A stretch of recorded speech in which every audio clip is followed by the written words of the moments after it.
And we're live, of course, here in beautiful New Zealand. My guest is Vinny Eastwood. Vinny, it's a pleasure to meet you. I get that a lot. Thanks for inviting me to your home. We're here in your studio, and this is Guerrilla Media, correct? Yeah.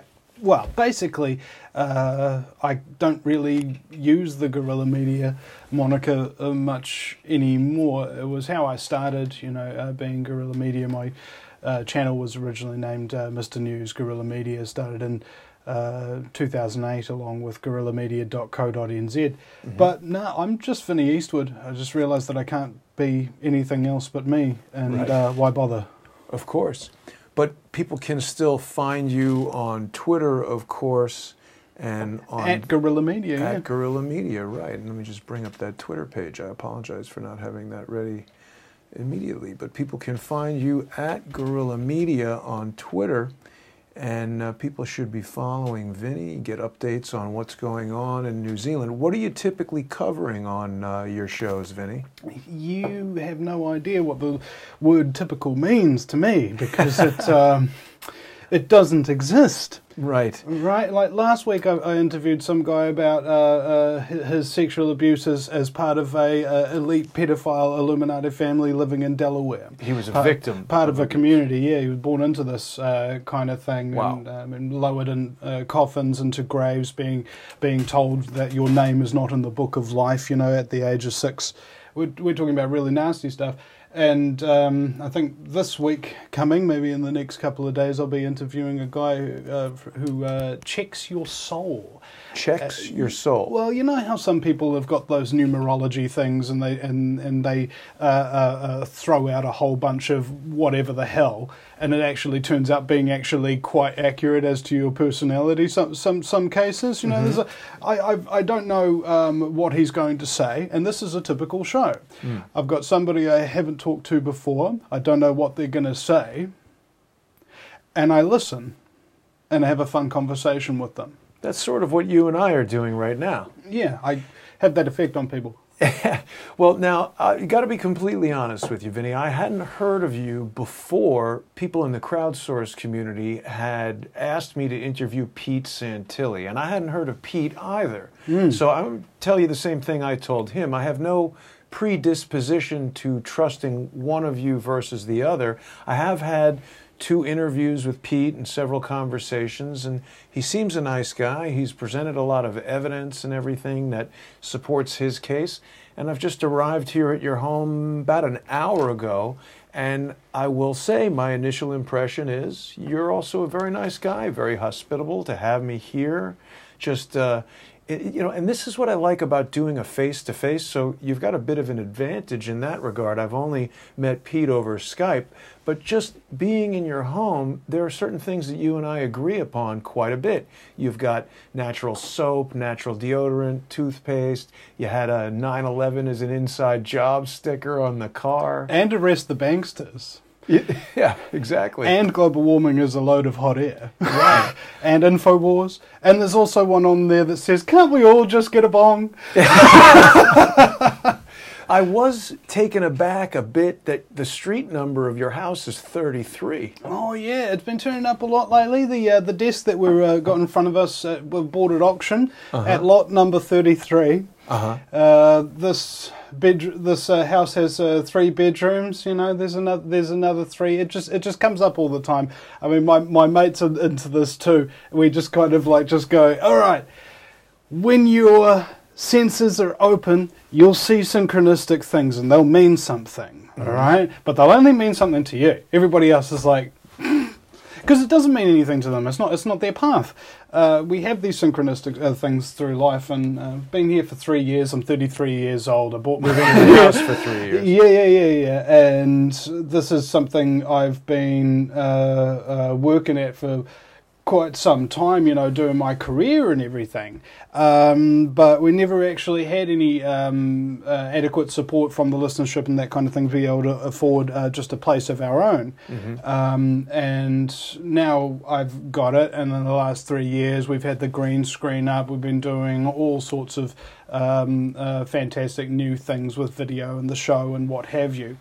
But the one kind of difficulty that I have with the work is that for me it's not just work. I didn't come into this because I wanted to make money or because I wanted to make a difference. I wanted to do it because I had to, and that was basically it. It was What do you mean a moral obligation, because I was watching, don't be insulted, too many Americans talking about American issues, about the New World Order, about globalism, about alternative health, about the UFOs, about spirituality, about physiology, and all of these different subjects that you would expect to see at a highbrow university lecture. Mm-hmm. There wasn't really any media source in New Zealand doing that for the activists, for all of these people who speak out about alternative health remedies and mm-hmm. things of that nature. There's nobody who's just there with the camera,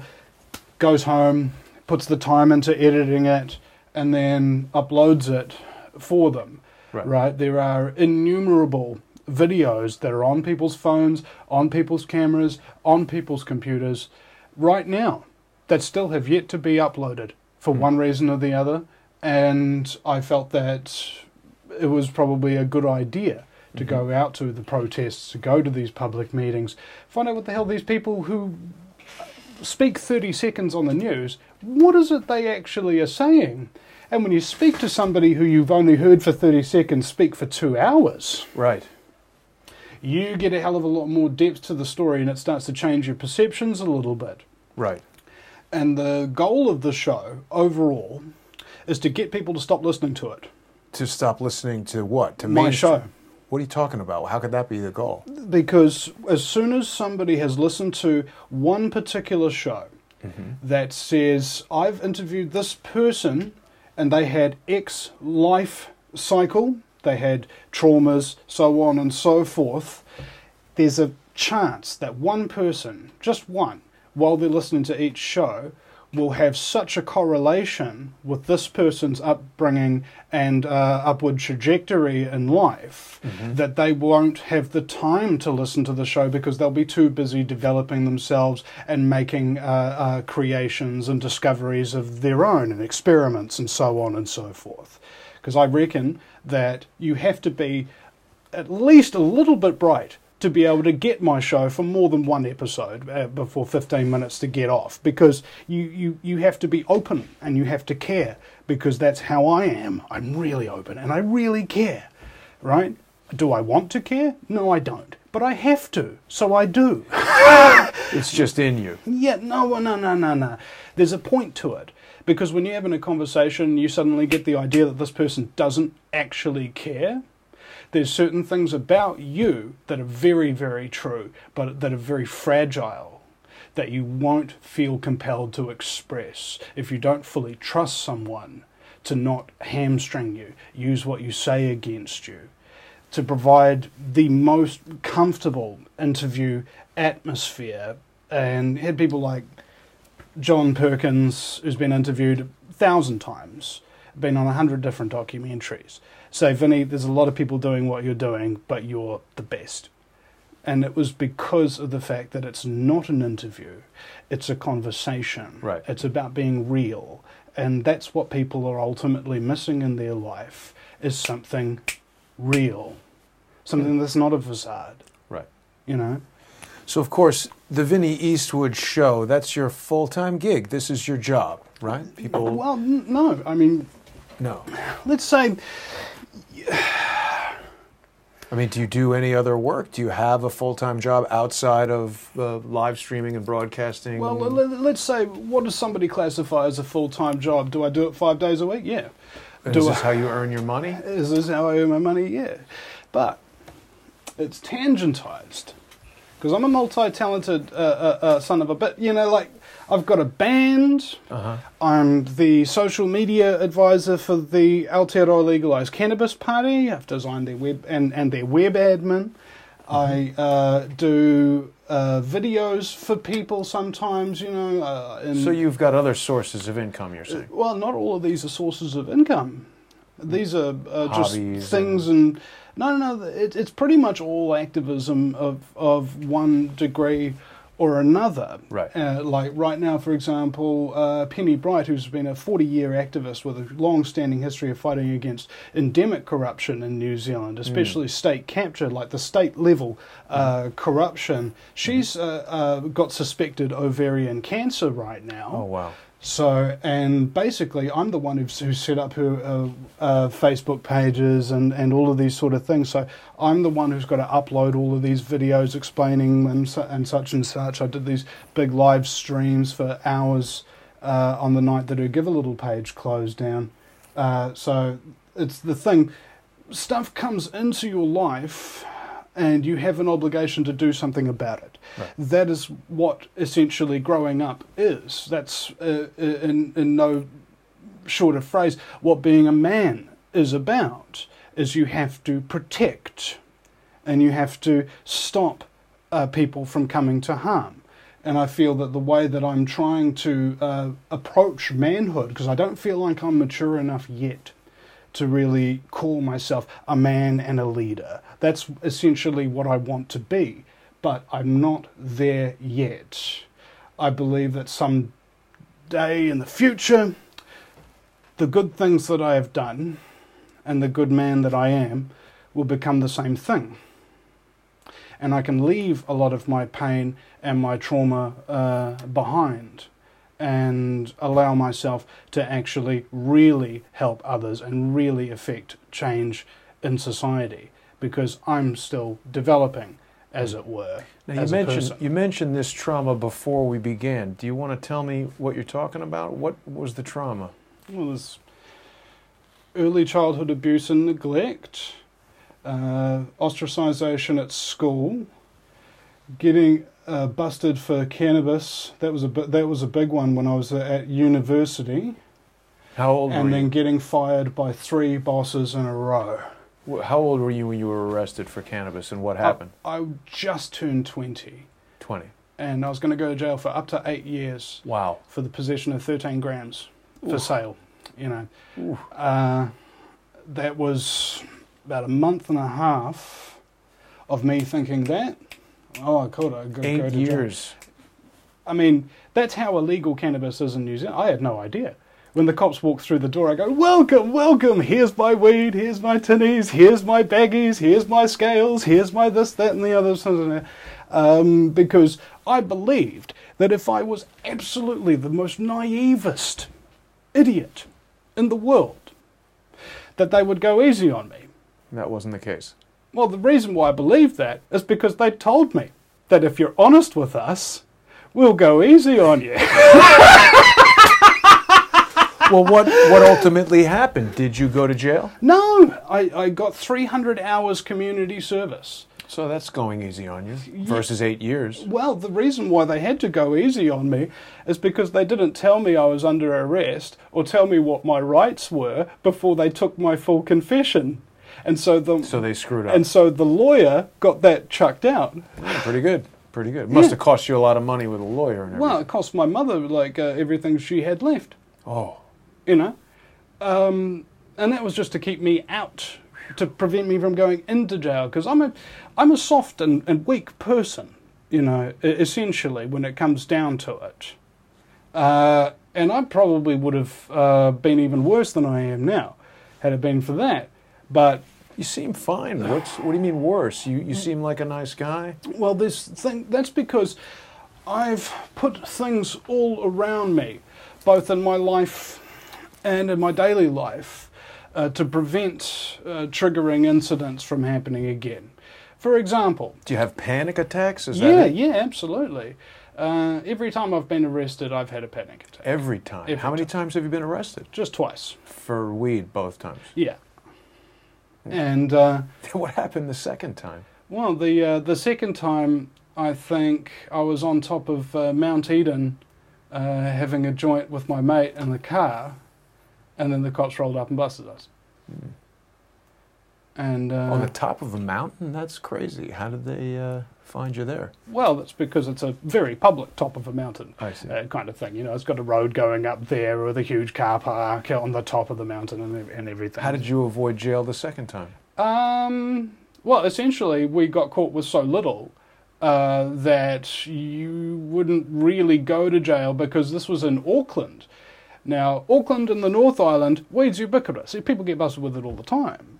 But when I got busted when I was 20, it was in Dunedin, far further south, where weed was much, much more scarce. So the cops have bigger fish to fry in Auckland, basically. Yeah, well, and more to the point, when I was busted in Dunedin, I was dealing. When I got busted in Auckland, I wasn't. It was just a little bit of possession.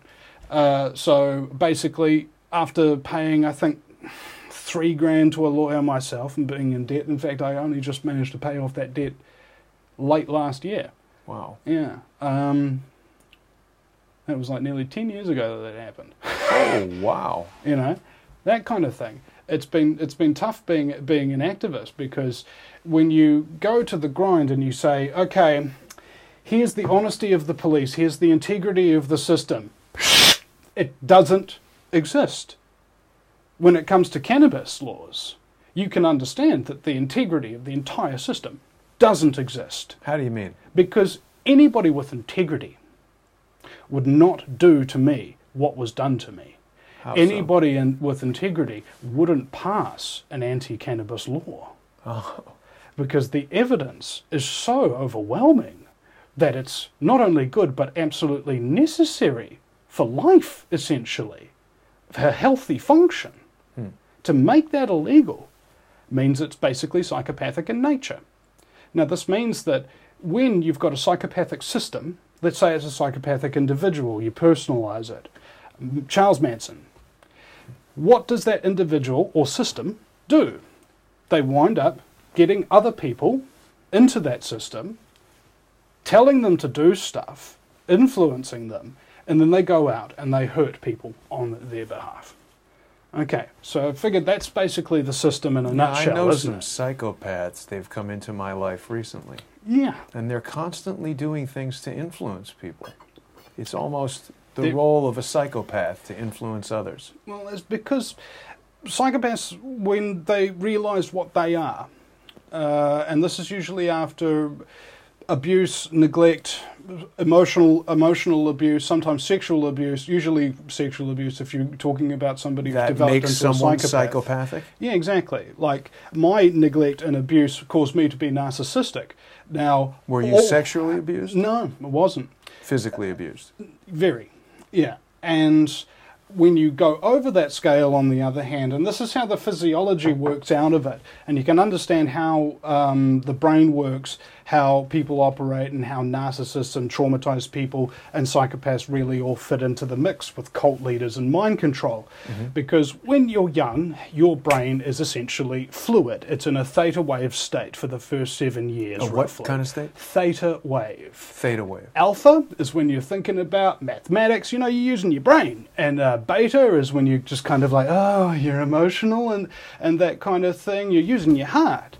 And theta is when you're in a trance. It's essentially a form of hypnotic state. And your brain is like that up until a certain age, which means which suddenly explains why kids copy everything they see, because they're under hypnosis the whole time. Everything they see. So that's why narcissistic parents, like my parents, produce narcissistic children, like me. Psychopathic parents will produce psychopathic children, essentially, unless they're taken away from that and shown love, compassion, how to be strong, how to take care of others, how to have honor and discipline, and all of these aspects of life which we look up to, essentially, not because somebody tells us to look up to them, but because those attributes in people command respect. Psychopaths and narcissists don't have those attributes, but they want them, and they try to imitate them.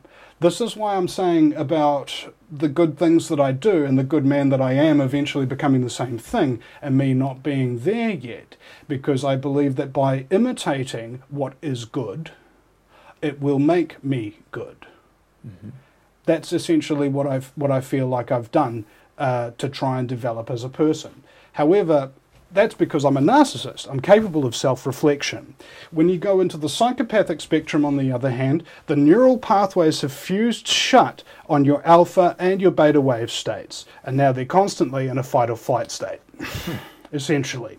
You're talking about lower functioning. when the brain was assembled, I say assembled like it's manufactured, but been watching too much Ghost in the Shell. Some Sorry, assembly required. yeah, been watching too much Ghost in the Shell. So you've got your alpha wave state, which is mostly your higher thinking, and that's governed by your primate brain, what's called the neocortex up the top here.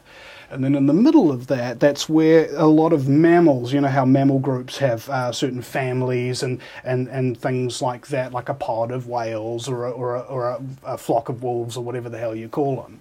That part of the brain is the mammal brain. That rests in the middle.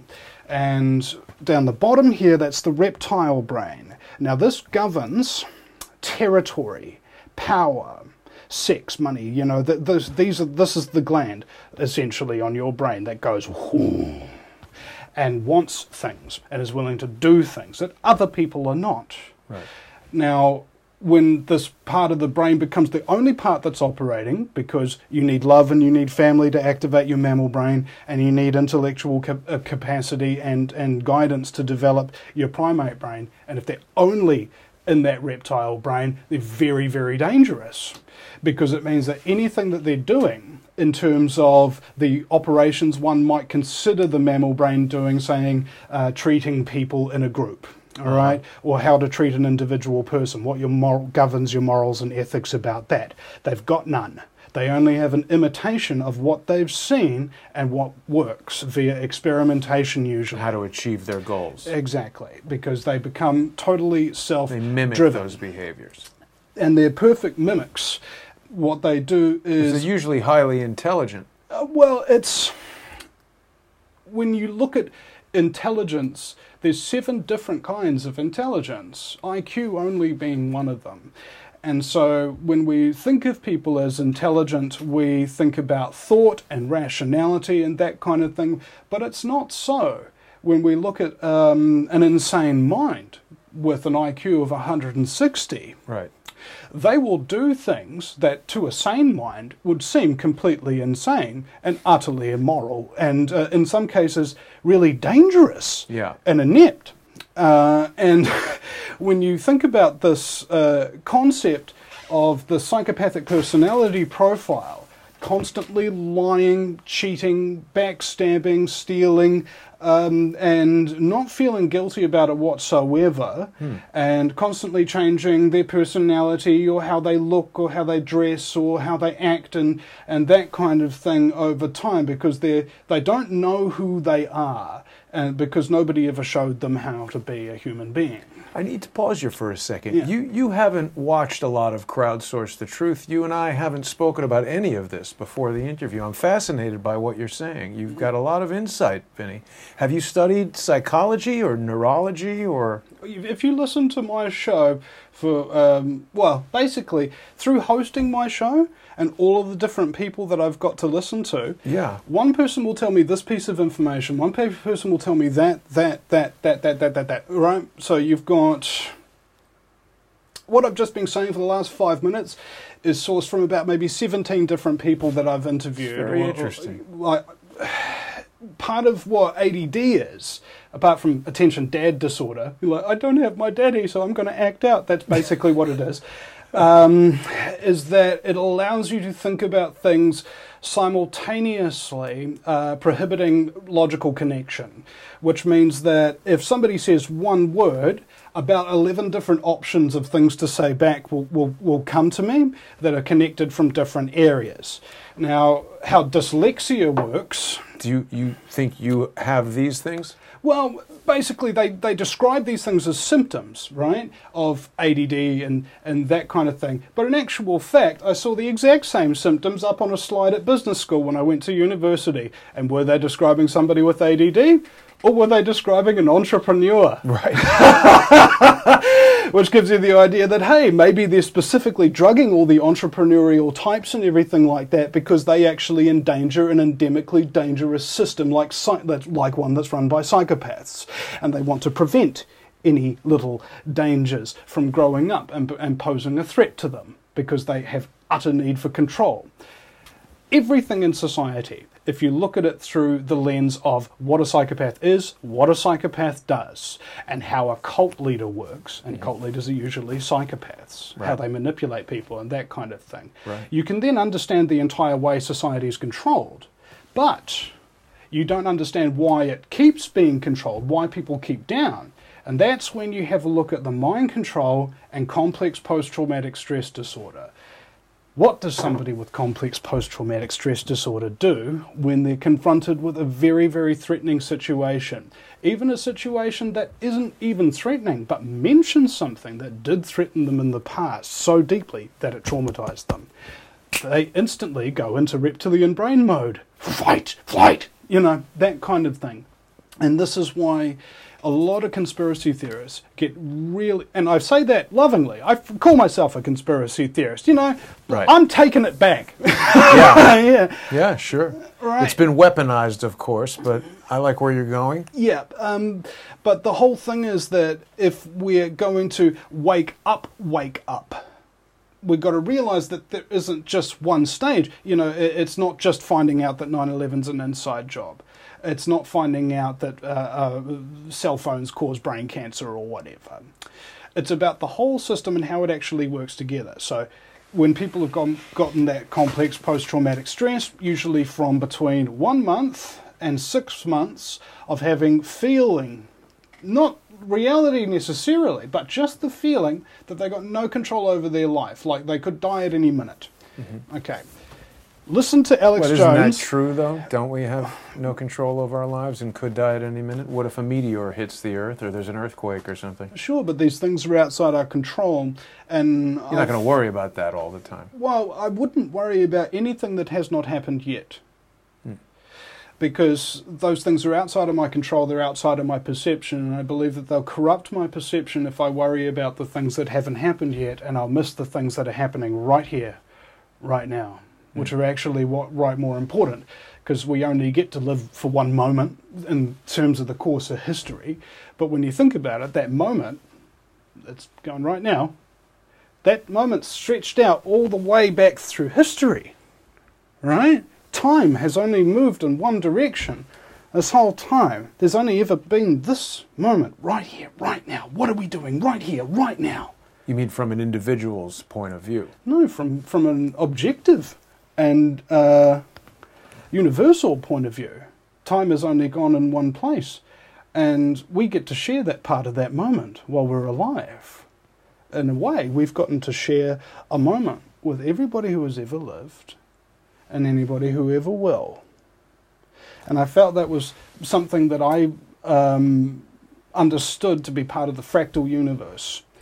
When you look at something from a small scale, something big, you go all the way back in, you suddenly start to see the thing repeated again in another scale.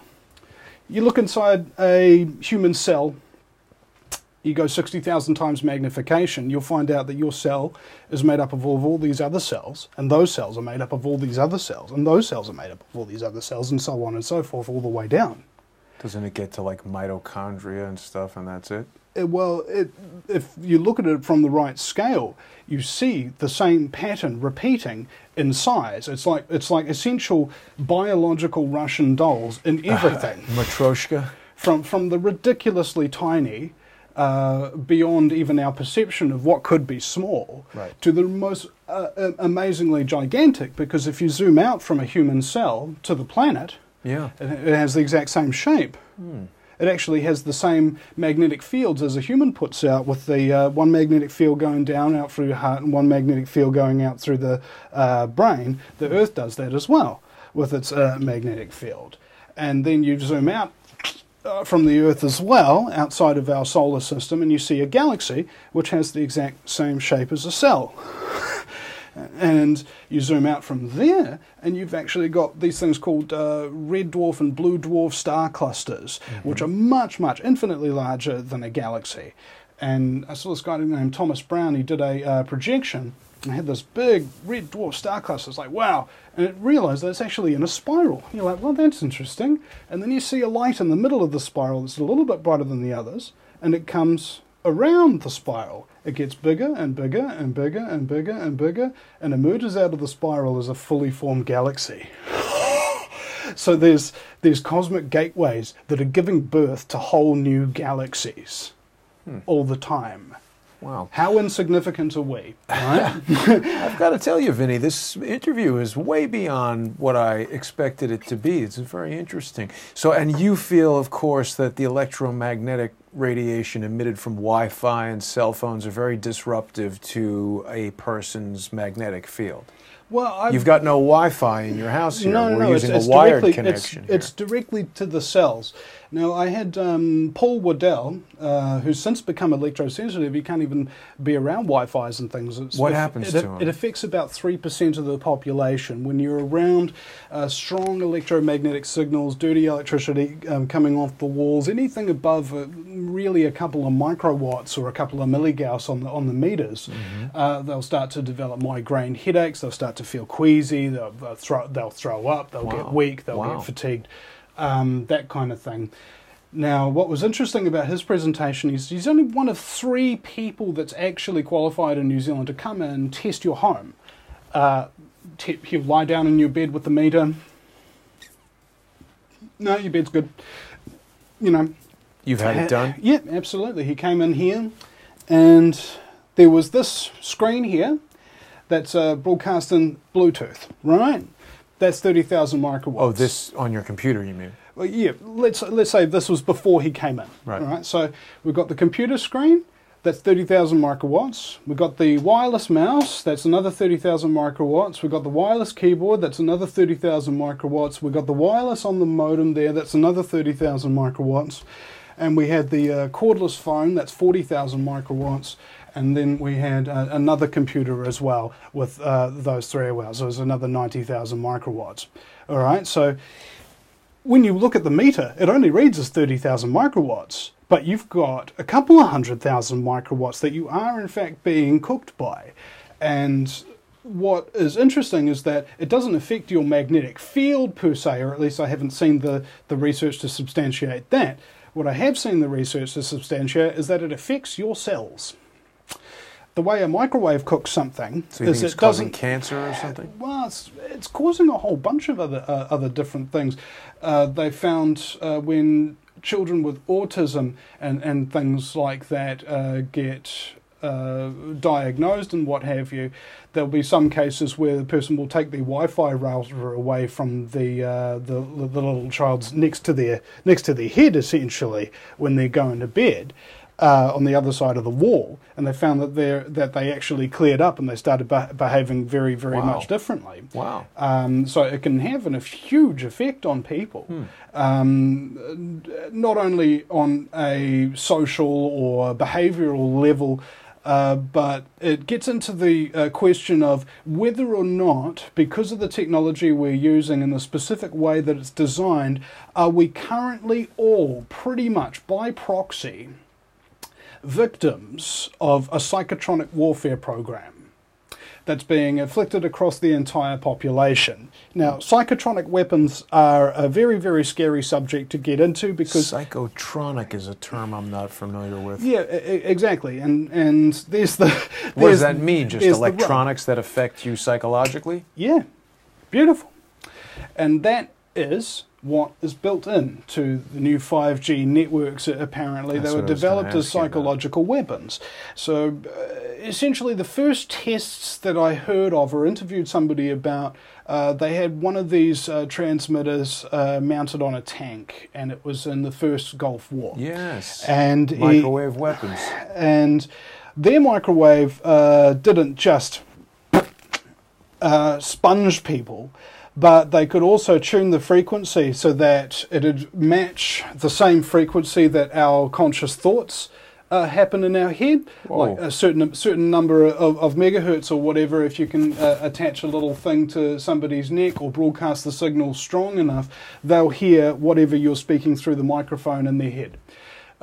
So they got large amounts of Iraqi soldiers to surrender by saying, "I am Allah, throw down your weapons and come out and surrender to the Americans." With that accent. You know, and then these are poor Iraqi soldiers and stuff like that. You know, they're not geniuses. Why does that sound American though?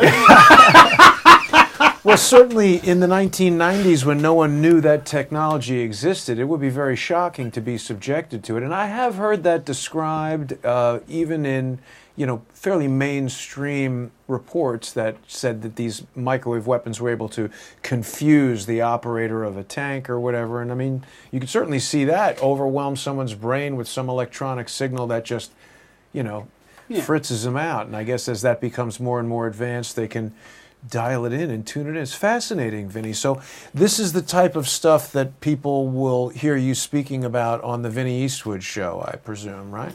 We are not who we are. We are not who we are. And so the initial question that I was asking about this being your job is, you know, I mean, a lot of people always accuse everyone of doing a YouTube show or being, you know, a truther, which is a term that I really hate, but of just doing it for the money. Like this is some sort of industry where you're making a ton of money. If I was doing this for the money, I would be the dumbest person. It's just not the career to go into in the world. Just for the money. You're like, oh, I'm going to do the right thing for humanity and I'm going to make shitloads of money.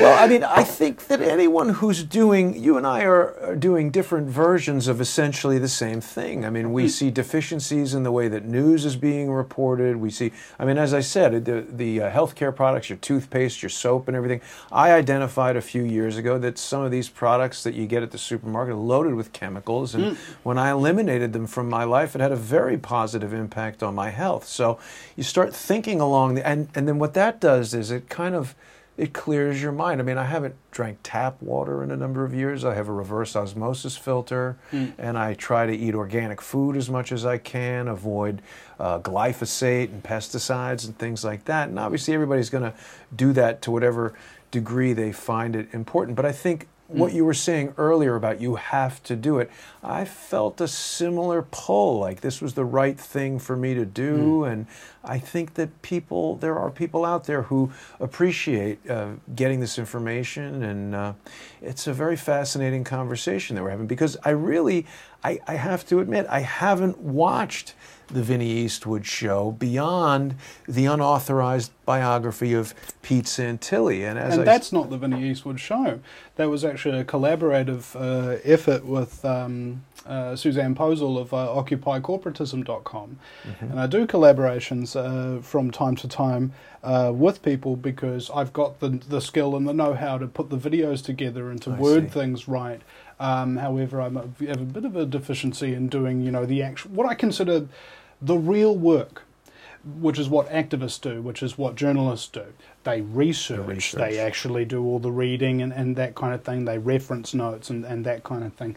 I fly by the seat of my pants. Well, but of course, the journalist is going to have a need for, you know, a content producer, so it's a synergistic relationship. But you are very much associated with being an antagonist, or I don't know what the right word is, an enemy. You don't like Pete Santilli. I like the obviously. word nemesis. Nemesis. You're Pete Santilli's nemesis.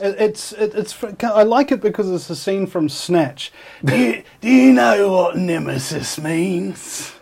A righteous infliction of retribution manifested by an appropriate agent, personified in this particular case by a horrible cunt. Me. So what was it about Pete Santilli? Why do you dislike him so much? Because I've interviewed him twice, and he's presented some very compelling evidence to counter some of the strongest allegations against him. What is it that, let's take it back. How did you first become aware of Pete Santilli? I mean, you're here in New Zealand. He was there in Nevada covering the Bundy trial. And I guess the primary... It was before that. Sorry? It was before that. Before that. Oh, yeah. Tell me the story. Okay, so... You've got something there on the computer you want to share? The first thing, I don't know exactly what to show at this particular juncture to say what's the first thing that I went into with it, but we've got notes up for Africa. I've also got an extra hard drive over here with lots more stock on what Pete Santilli and who he is and what he's been up to. That kind of thing. How did you first become aware of him? And what was it that made you dislike him so much? It wasn't at first that I didn't dislike him. I thought he was a really nice guy. And I thought, you know, he sounds really great, he sounds really credible, he's doing the right thing, he's a patriot, and he's for the Constitution, and so on and so forth. Mm-hmm. And then he said to me, hey, Vinny, I really like your idea, your name, Guerrilla Media. And he said, I want to go into a partnership with you. And so we had a meeting, and I explained to him the general structure of Guerrilla Media. Were you in the U.S.? How did the meeting occur? Sorry. So I'm on American Freedom Radio. So I'm the first New Zealander in history to have an American talk show. And I've been on there a few years, and then Pete Santilli gets fired from this network, fired from that network, and then comes on to American Freedom Radio, and shortly thereafter gets fired as well. Now, he did this interview with Jim Fetzer where he recorded the on-the-break stuff, where Jim's going, what the fuck are you doing? And, you know, and actually swearing at Pete, because Pete's like being a real dick to a douchebag to him on the air. Like, as a talk radio show host, I'm sitting here just going, this is the worst talk radio I've ever heard. Like, not just he's going after him for X amount of reasons and wanting to stick up for Jim. It was just objectively bad talk radio. Who the hell is in control here? And it turns out that Judy Wood was in control because she's got a personal vendetta against Jim. And she does this. But anyway, Pete is getting my Guerrilla Media name. That's what he wanted. So he. What do you mean he's getting it? Does Pete control that name? It's still your Twitter handle. Oh, yeah. But he got the website, Guerrilla Media Network. Uh-huh. All right. Now, technically, there ain't no law that says he can't do that, because I ain't branded Guerrilla Media like with some patent office or whatever the hell the trademark is. So, technically, there's nothing illegal about what he's doing. However, we had a conversation. And that conversation is recorded, and so it's on my YouTube channel. This Guerrilla Media Network, this is TuneIn.com, that's controlled by Pete Santilli? Yeah. Okay. Sorry, carry on. So I started the original Guerrilla Media basically in 2008, guerrillamedia.co.nz. G-U-E-R. Yeah. And I'd had my YouTube channel, Mr. News Guerrilla Media, the Twitter, and the Facebook Guerrilla Media, and all of that kind of thing. And Pete really liked it. We came up with a new logo, and we were planning on doing a network together, and so on and so forth. Right. And directly after the meeting ended, where I told him exactly the concept of Guerrilla Media, which was to have all of the different people contributing to a centralized platform and having each of them have their own revenue streams going through that platform directly out to them without the platform actually getting any money. So each person would have their own little donate button. Everybody's got their own Patreon account or whatever. And everybody would be aggregated. It's a good idea. All right. And that way there'd also be a council as well full of people who'd actually proven themselves over a long period of time within the truth movement. Whoever the audience likes gets the support, and it's a natural, organic kind of, rather than a boss who decides you get this much and that much. We'd been very jaded for some time about how bad people would get into these organizations. Bad people would take over organizations. So the concept that we wanted to do was start up what we called a leadership council, you know, kind of like a Jedi council sort of thing. And if there are any problems with somebody, and if there's a he said, she said, or something like that, no, it wasn't a vote. It was a collective investigation. So each and every person actually had to say, you know, what your claims are and all of this kind of thing, what your evidence is. Go to the other person, what your claims are, what your evidence is. Conduct our own internal. Well, I've found this on them, I found that on them, and that kind of thing. The things that they aren't willing to show you about both of them, and then you weigh up the incident and you say, is this just a misunderstanding? And do they just need to dialogue a little bit and communicate a little better? Because in the truth movement, people are ego-driven, okay? Every narcissist is ego-driven, and damn near every single talk radio show host is a narcissist. All right, now, narcissism ain't necessarily a bad thing. They could be on the benign spectrum, which is I like the term benign narcissism and malignant narcissism because it reminds you of a tumor.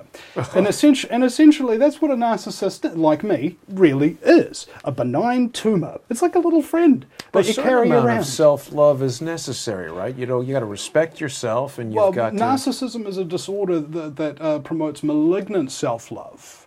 Now, self-love too much means you hurt yourself for no reason. Okay, so if you are criticized by somebody who's a complete idiot and has nothing, no videos, no subscribers, no nothing, and their opinion really, objectively, doesn't matter. Despite that, the narcissist reading that abusive, nasty, ignorant, horrific comment will cause a chain reaction and ruin their day. All right? They can't help it. It's called a limbic system malfunction. That mammal brain that I talked about before, that's the thing that governs your response in between taking in information. You see the information, what do I feel about it? Then I react to it. When you've got a limbic system malfunction, you see stuff and you instantly react to it. You don't have a choice anymore. Right. So, I'm sorry, Vinny, we lost so that becomes camera impulsive. There. Oh, wait, maybe this will bring it back. So, okay, so, I mean, you're describing the behavior of trolls, basically. Well, it's because narcissists and sadists and those kind of people are prone to trolling the internet. There's an interesting thing of the different types of personality that do like to troll the internet, and narcissists are one of them, you know. And I've forced myself to avert trolling people online and that kind of thing. But even so, these things slip out, right? It's like a video I watched the other day with Truth Media that said from the own Facebook creators' mouths that they are programming us using this social media and that it is doing irreparable damage to our ability to actually associate and communicate with people online. So even though you're not a troller... Who's programming us? The people making the shows on Facebook? Well, three of the heads of Facebook was on this video with Truth Media that I just watched like yesterday or something like that. They were admitted that they were actually programming people's behavior. Because if you've got a dopamine self-feedback loop, you get more time out of people, you get more attention out of people, and you get them to give more information on themselves. But they get stuck in that dopamine feedback loop because they always need another like, they always need another hit, they always need a this, that, or the other. And it goes round and round and round, and it destroys their ability to actually operate socially correctly. Wow. Right? And sit in front of the computer all day. Yeah. Like, for example, one of the founders of Facebook does not allow his children to use it. I saw that, yeah. Yeah.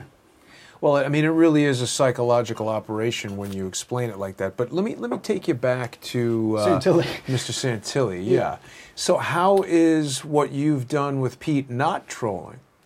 What I've done with Pete was out of direct reaction to what he did to me. So what did Pete do to you? Oh, he stole the Guerrilla Media name, you're saying. Well, let's just head on to my videos.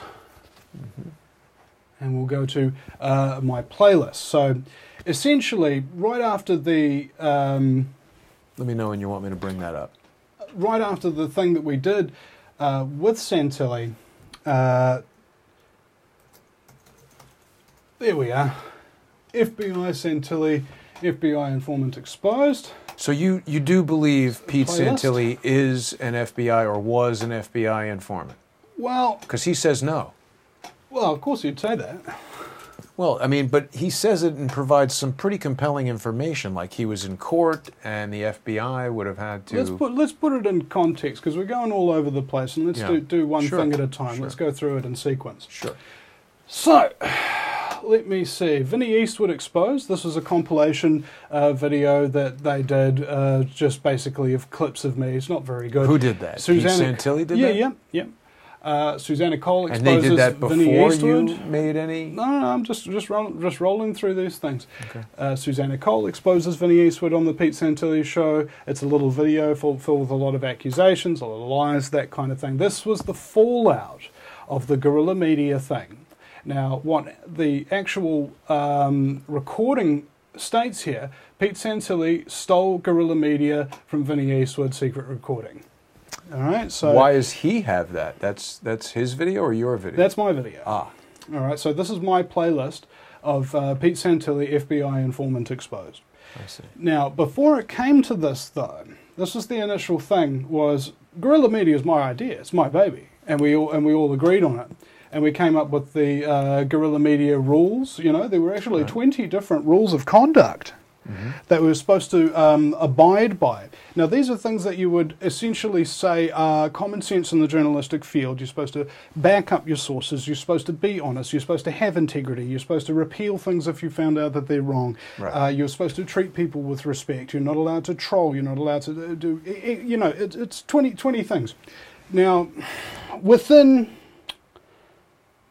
24 hours of agreeing to those 20 principles, Pete Santilli broke 17 of them. Wow. Right?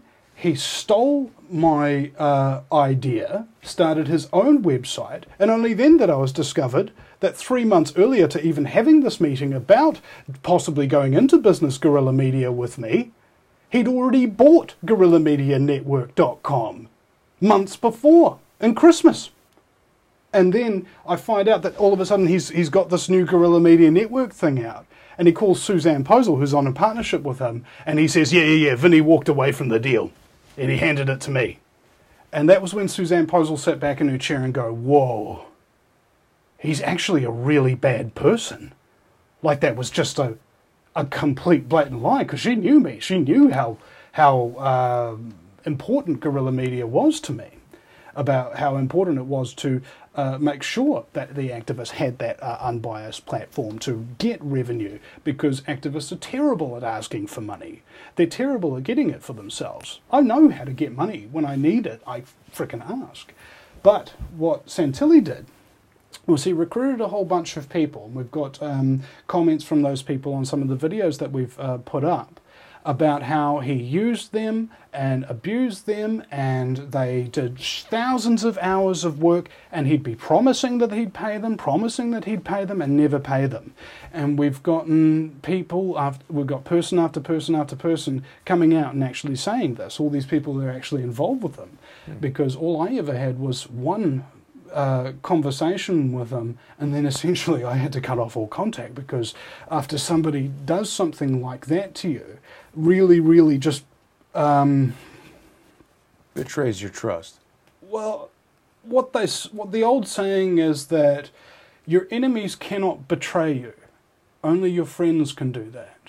Yeah. And that really hit to the core, because this is at the point where I was really at the height of my truth career to a large degree, and this hit me so hard that I could barely even do shows. You know, I haven't even fully recovered yet, and I just took 6 months off essentially from doing my live radio broadcasts, and coming back now. And I used to be doing 5 days a week at this point. How frequently are you broadcasting now? 1 day a week. What do you do on the other days? This other activism stuff? Yeah. I've got so much going on every single day, and somebody's always turning up. You know, right. You know, but at that time it was really hurtful, and I didn't know. Like, I'd been an activist at that point for 6 years. I'd interviewed experts about psychopaths and all sorts of evil and pedophilia, you know, all sorts of stuff. And this guy made me feel like I knew nothing. Like, because he blindsided you? No, it wasn't just because he blindsided. It's what he did after that. How he lied to everybody about how he came up with the idea and made videos stating that, and making up lies about me, like saying that I was a pedophile, on public forums and things like that. That seems to be that's nothing. That's nothing by comparison to what he did to Suzanne Posel. You know, he posted like her home address on the web and asked people to go by and shoot at her. You know, like this is the most frightening thing that I've actually ever been through in my life. Are we sure? I mean, listen, I'm not saying I don't trust you, but to say these things, I feel like we need to see the evidence because. Obviously, anyone can say anything about anyone else. Well, it's all over the place, and if you go through this playlist here, there's a lot of information. Pete Santilli, FBI informant, exposed by Suzanne Posel. Because here's the difficulty. Yeah. What people want is they want concrete. They want they want it here, they want it right now. But the truth isn't actually like that, because people do not remember facts and figures. They remember emotions, they remember feelings. And so when you're interviewing a traumatized person, the story that they will relay to you will jump in timelines, it will jump in categories, it will jump all over the place. So the video that we did here, Pete Santilli, FBI Informant Exposed, was the unauthorized biography of Pete Santilli. Now, in terms of how we worked on that, we could have made that video maybe 4 times longer. It's a 14-minute video, and we could have made it an hour, but we only made it in 3 days. So we only managed to include the stuff that we actually had the documentation on, the stuff that we could objectively prove. And let me ask you some things about that, because I saw that, and I remember it was talking about he stole money from some truckers thing, and he says he didn't, and he has... Yeah, well, here's Zeta Andrews, the person who gave him the PayPal account email to find the very next day that all that PayPal money was gone. She's the same person who gave him their Facebook email with the Truckers Ride for the Constitution page that had 200,000 likes. Right. And then it got changed to Guerrilla Media Network with 200,000 likes, and she got locked out of the page. See, but and this the day after they gave him. This is the reason, and I'm not going to ask you to do this because I understand you don't want to, but this is the reason why I wanted to try to bring you and Pete together, because what he says is the exact opposite of that. I know, because he's a liar and a psychopath. He has no guilt, all right? They're charming and enchanting when you first meet them, but they're ultimately shallow and have few meaningful, long-lasting relationships. They use intimidation and fear and aggression to stop people from acting out against them or exposing them. And they only fear 2 things: being exposed and worse, psychopaths. Now, I have no compulsions about this. What I'm doing is a dangerous thing because I have experienced it. So is Suzanne Posel. She's experienced burnt out on it. What Pete Santilli does to people. The trolling, the abuse. She had her website hacked several times. They had all these posts going up about Suzanne Posel said this and that and the other and blah, blah, blah, blah, blah. Just the worst kind of horrific things you could really ever imagine. And it's... As a person with a conscience, you don't see it coming. You can't imagine it until it happens to you, and you're like, there's a person like that. Like, we had a lawyer who had run for state senator of Arizona, right? She offered, for free, to sue this guy for us, all right? He sent her 1 letter full of abuse. And she said, no, man, I'm not doing this. Whoa. Now, it's only been recently that we have gotten somebody who was on the inside of what? Of Santilli's camp. The person who actually produced his show, the stepdaughter of Deb Jordan, who's Pete Santilli's co-host, the person who actually, she did the programming. Yeah, I've seen her on the show with him. All right, so she recently came out and is going public with this. So over the next 6 weeks, we're releasing one of these short clips each day about how he treats people and the things that he's done. This one's called Pete Santilli is a Violent Sociopath. It's number 3 of 6. This won't be live until next week. So this will be an exclusive not only for you but also for your listeners. Now this is a clip taken from a full 2-hour interview that we did with Danny about Pete Santilli, and this is what she was experiencing while she was working with him.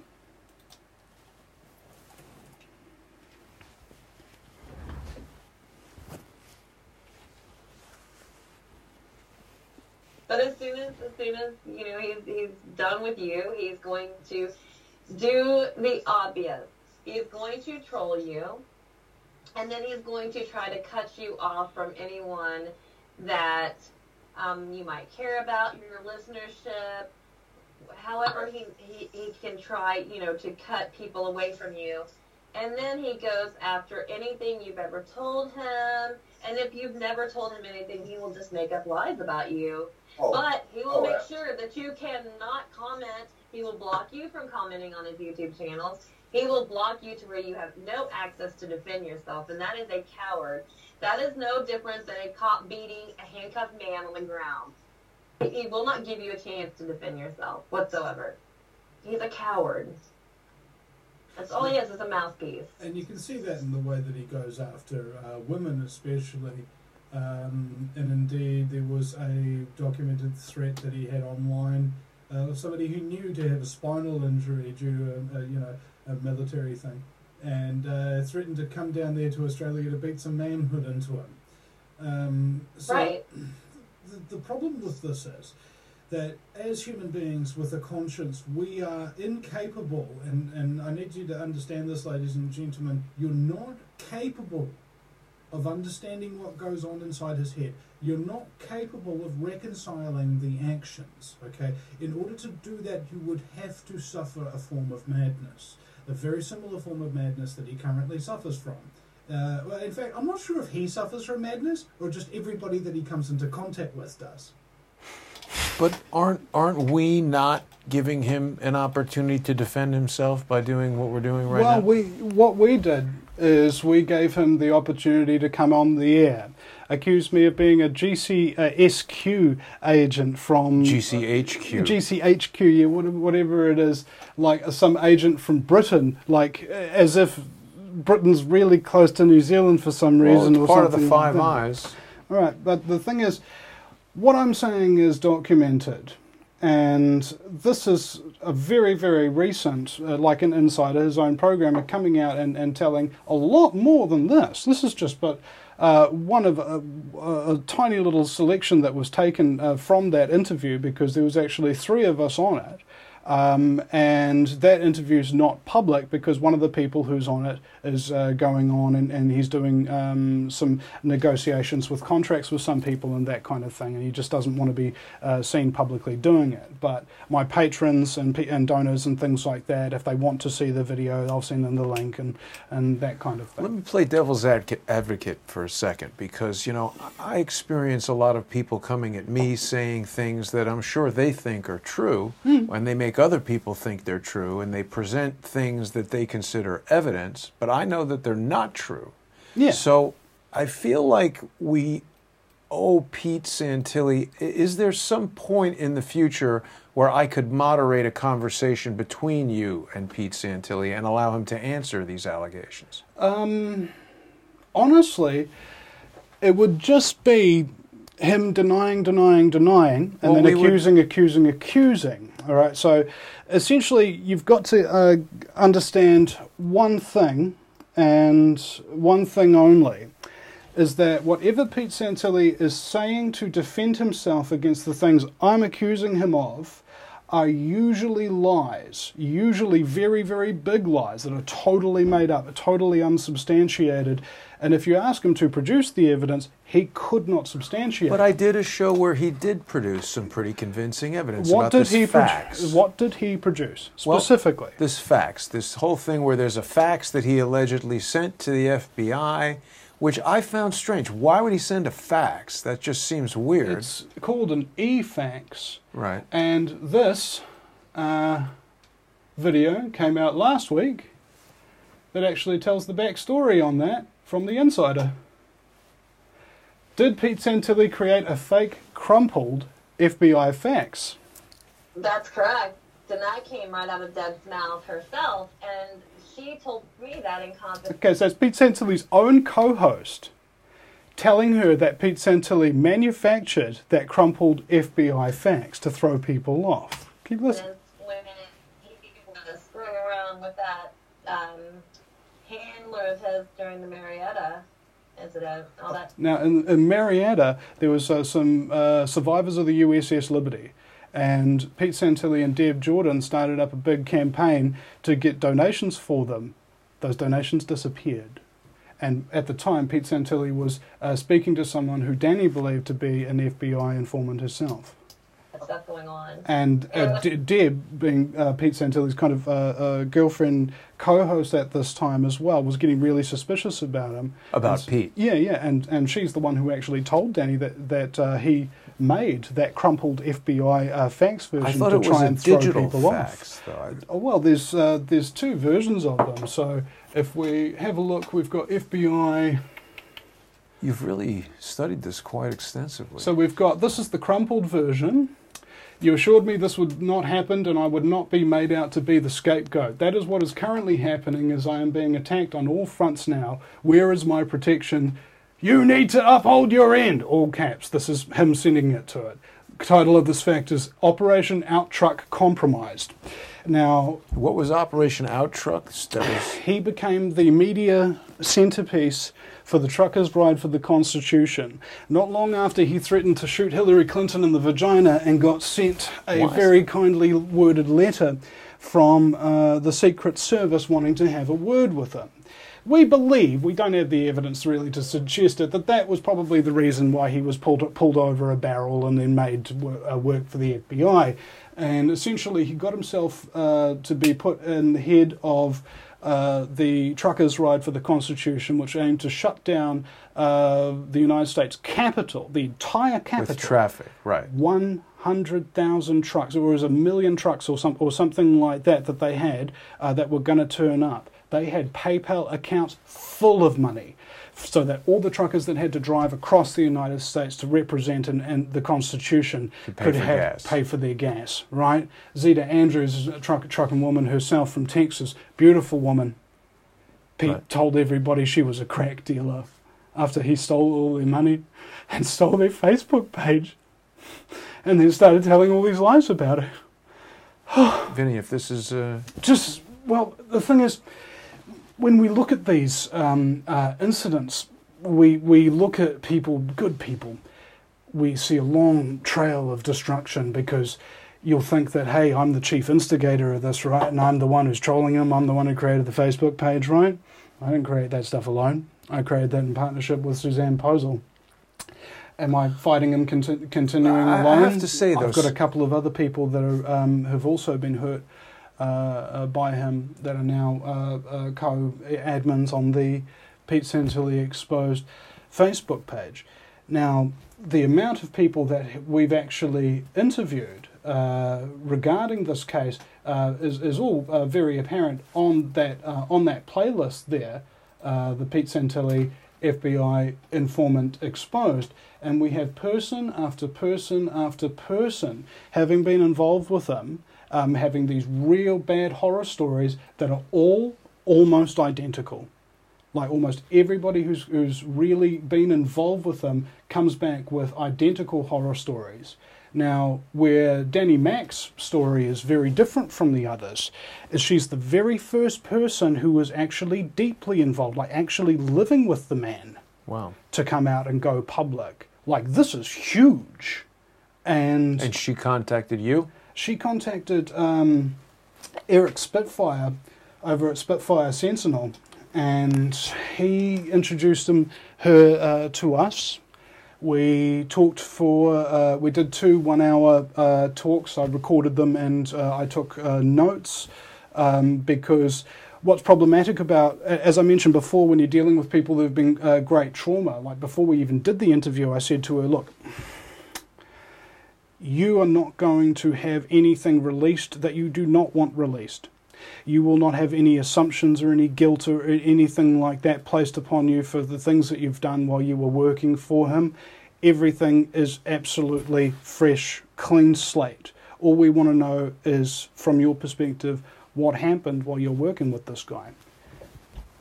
He threw her bed, her double bed, against the wall, and was up in the corner, right in her face, yelling and screaming and that kind of thing. And they weren't allowed to eat much. They were only able to eat rice. What do you mean? Where? This was when he was living in Oregon. And they had Danny Mac and Why Deb were they Jordan. only allowed to eat rice? Because that's what Pete Santilli said. He said, you're only allowed to eat a little bit of rice here and there. I'm going to control all the keys. I'm going to control all the finances and money.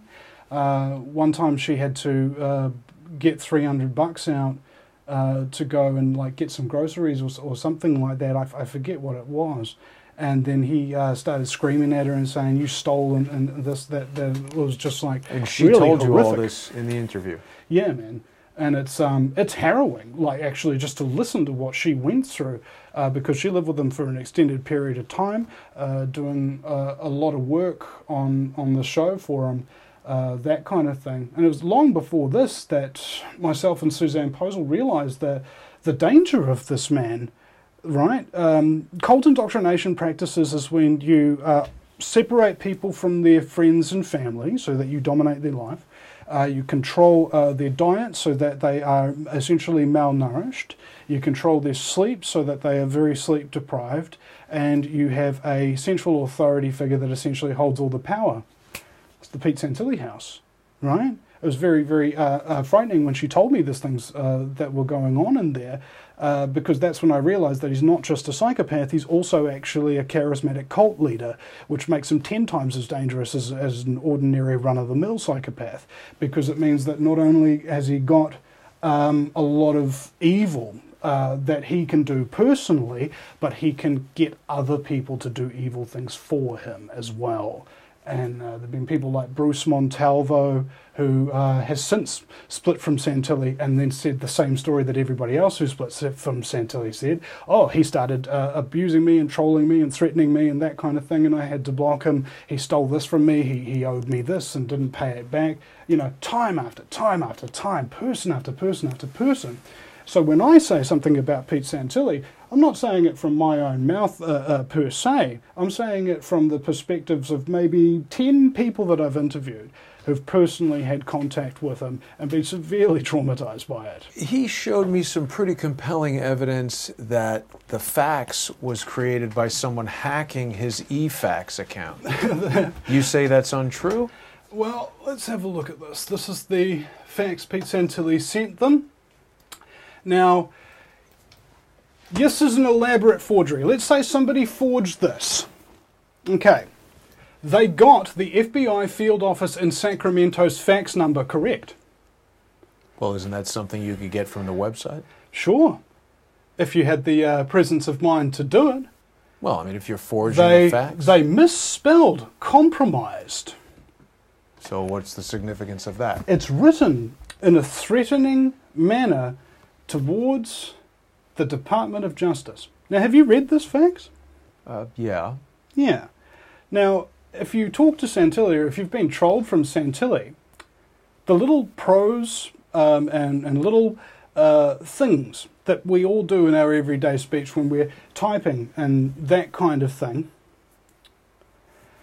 it comes out. How many times does the word you or me come up in this? You assured me that this would not happen a lot and would not be made out to be the scapegoat. These kind of little triggers on here, they sound and look exactly like Santilli. And it's insane to think that somebody would threaten the Department of Justice, right? But what about all this and stuff? When we look at these, it's not only totally Santilli all over it, but in order to fake this, you'd have to be a genius. Like, I had a guy who has done all my photoshopping and of images for the show and things like that, and he'd run over it. And he said, well, there's an anomaly here, there's an anomaly there, there's an anomaly there. Why would you have to be a genius? Isn't it just the facts? Well, this is professional opinion. He's the one who designed the murals that were outside the front of the New Zealand Olympic team camp for the London Olympics. Right. This is the level of skill that he designs on a computer at. And he said that this fax had a couple of anomalies, but he said everything has usually a couple, even genuine stuff. And he said, this is either true or it is an incredibly expensive and elaborate forgery, probably done by a whole team of people. I don't understand why that is. What Pete says is that he's got information from 4chan and stuff where people are bragging about hacking his eFax account. Oh, yes, and that's where they got this fax. All right, this was leaked along with his ID, his social security number, and all of these kind of things. They all came from the same source, which was his computer. All his precious documents and everything like that. And I don't know exactly where it was, but we had a PDF of the entire 4chan thing, and here's even the breakdown of the cover sheet. So this was a screenshot that one of the hackers took while they were inside Pete Santilli's computer, and it's been... What are we looking at there? Well, we've changed it from white to black, so it makes it easier to see anomalies and things like that. So we have blue discoloration behind the title spills outside of the banner areas. You know, we've got all of these little anomalies, and this is based upon a screenshot from his shot. All right. What blue anomalies, though? I don't know that I saw blue anomalies. Well, he's talking about if you put it back into white, you'd be able to see all these little things. Okay. All right. So these were just the things that he noticed. So there's a lot of things wrong with this image. Now, the first thing that you notice is different is that this fax cover sheet here, it's not crumpled at all, is it? Right? No, it's not. And then you go back... I mean, frankly, that would be pretty easy to get rid of that crumpling. I could do that in about 2 seconds in Photoshop. Oh, yeah, but look at this. This has actually been printed. You can see how the bottom of the A on scapegoat and that kind of thing. Now, that goes back to that video that I just showed you of Danny Mac stop one saying... second. How could they get... So if it's printed, how is it coming out of eFax? I don't understand. He's printed it and scanned it. To That's throw not how people eFax off. works. No. Well, he printed this, and then he just scanned it back into his computer. This crumpled version was never sent because it makes everything look really suspicious to cast doubt upon whether or not the fax was genuine. And that is what Deb Jordan, his co-host, thought that he did. Or at least that's what she told Danny Mac that she his did. Girlfriend? Why? She is. So why would she... Because she is a very, very bad person, all right? And when we've got somebody like Pete Santilli mixed with somebody like Deb, you've got to understand the personality a bit. You might understand Pete Santilli, or at least you understand the facade, or you've seen the facade, the friendly thing. Now don't feel guilty at all or trepidatious about it, because Suzanne Posel, who I consider to be one of the best researchers online to a large degree, she was under his sway for like 6 months doing the Bunker Newsbreak without thinking anything's up. Wait, hang on. I'm not under his sway. I don't feel guilty. I'm just trying to evaluate. You know, we've got this is to me an important situation, not necessarily because of Pete Santilli or Vinny Eastwood or a fax, but because it's representative in many ways of a lot of these type of online conflicts where I've been accused of being a Mossad agent, a pedophile. No one has any evidence of those things, and they are not true, but yet there is an entire community of people that have cropped up online who adamantly stand by those accusations and have not produced any evidence, and probably, just by the hang on, let me finish. Yeah. They've made fake evidence in the 4chan posts and Twitter DMs and things like that. So I feel it's important to, at some point, have you guys meet to discuss this in a moderated, some sort of debate format where... Well, we've already tried that. And he went completely the opposite direction after everything that he said, totally betrayed me and started spreading more lies about me. So, essentially... It's like saying, hey, I know you're really scared of lions, so I'm just going to lock you in the cage with this lion. That's basically what you're saying to me when you're saying, hey, let's do this. I'm not going to force you to do anything. Well, I understand. Could be productive. I'm talking about a physical reaction. Like I said, limbic system response. You see a threat, the body automatically reacts to it. My heart's starting to beat faster, adrenaline's going through my body. Just at the thought of it. Well, the thing is that doesn't work. All right, because of the limbic system malfunction. I've learned to control actions and things like that. Like you'll notice right now, I seem calm. I'm not screaming or yelling or anything like that because I've learned to control it. But you're feeling very apprehensive? No, it's not about apprehensive. It's about on the verge of a panic attack, just at the concept of even having contact with this person. And knowing, even on Skype or knowing what he does, knowing how he goes about things. It's like, here's a big pit full of spikes, and I just want you to walk into it. All right, so see, that's the thing that's going on, and because we've even done this before, and we had a recording of Pete Santilli and me say, the title of the recording is "It's Over," and we tried to have this agreement that I would stop exposing him if he just gave me back a couple of things like the Guerrilla Media name and stuff like that, and just renamed it Pete Santilli, and didn't use my Guerrilla Media artwork and things like that. Didn't do any of those things. Every single time I've had a conversation with this person, or even it's either been abuse or a complete con job, and quite frankly, I don't like it. Now, this is FBI informant Ted Turner. Ted Turner? Mm-hmm. Not the TV guy. Sorry, Hal Turner. Turner. All right. Turner was a paid informant for the Federal Bureau of Investigation for several years, supplying information about right-wing groups to federal agents. The original allegations that Turner acted as an FBI informant for the FBI surfaced in 2008 after unidentified hackers claimed on Turner's website's forum that they had read email correspondence between him and an FBI agent, apparently his handler. This led to a discussion in a neo-Nazi website on January 10, 2008, in which Turner revealed he was quitting political work, was ending his radio show, and that he was separating from the pro-white movement. The FBI has declined to comment on the matter. Right.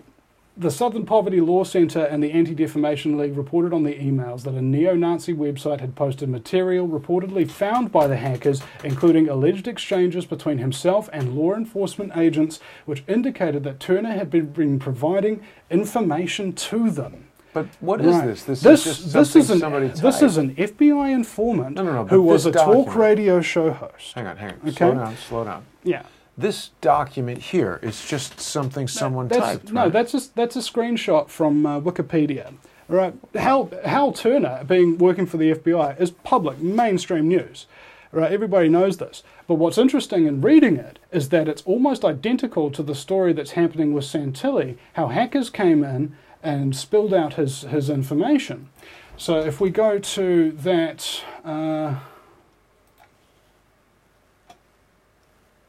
the unauthorized biography of Pete Santilli. The following contains adult language. Now we're going to have this on mute, and as we go through this, you'll see here it's a film by Vinny Eastwood and Suzanne Posel. So this is not a work of my own. We spent a full 3 days working on this. The unauthorized biography of Pete Santilli. In 1983, Pete Santilli joined the Marine Corps. He achieved the rank of Last Corporal, which is the 3rd lowest rank that you can possibly get. He was assigned to Aviation Ordnance and moved boxes of weapons from planes to trucks for 5 years in a row. Upon leaving the Marines in 1988, after 5 years of service, he qualified for the GI Bill, $20,000 for higher education. He somehow got that money after he enrolled in 2 universities in 1 year, which was the minimum he had to do in order to extract the full $20,000 in cash. But if that's the way the Marine Corps works, is there anything wrong with doing that? Oh no, this is just documenting because it is. I have to tell you, what's his life story? Where does this guy come from? That kind of thing. Let me slow you down for a second, because it is portrayed in a little bit of a. I mean, you could also say, hey, he was a Marine, he was a Lance Corporal, he went for 5 years, and then he got out and got this educational grant, and that's part of being a Marine. Yeah, but I'm not saying it. I'm providing the screenshots from his education at Texas State University, I mean, I'm and just the saying California it's sort State of University. presented with a bit of a negative slant. What do you expect? Well, I mean, maybe unbiased. I mean, Right. is there anything wrong with what he did? I mean, you know, he's got a job. Here's the thing: we tried to present it as objectively as we could. Well, We didn't like the guy, and we tried to do it as objectively as we could, which isn't, you know, utterly objective, but whatever we say is 100% true and backed up with screenshots while we're saying them. Like, the whole thing is undeniable. yeah. I don't want to run through the whole movie here. People can obviously watch that, and I don't want to. I wanted to skip through it to a large degree because it gives you some idea where the guerrilla media network section is. So you have here the recording of me with Santilli explaining the guerrilla media structure and that kind of thing. We came up with this logo. Then Pete Santilli started putting it as on his own things. Very next day, Jim Fetzer had this really horrible thing happen to him where Pete Santilli called in while he was on live with another American Freedom Radio show host, Kevin Barrett. Mm-hmm. Now, at that time, Pete Santilli had already been cautioned by the network owner that, hey, if you do anything like that interview that you did with Fetzer, you know, that real bad interview I referred to before, and if you haven't listened to that, it's gone.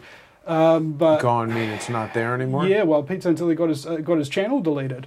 He filed 7 false copyright complaints against my channel and got my channel taken down. Why were they false copyright Because complaints? he had no copyright ownership off of the videos that I'd put up on my channel. So wait, let's address that, because people have accused me of false copyright complaints, and those were people that took my logo, which I do have a trademark on, and took my videos, which I own when I create them, and put them on their own channel to make money. Now, when you're clicking radio buttons on a YouTube forum, copyright complaint, I mean, why is it a false copyright complaint? Because it was an interview that I did with somebody else on somebody else's show that was about Santilli, and that was the only thing that was discussed during the show.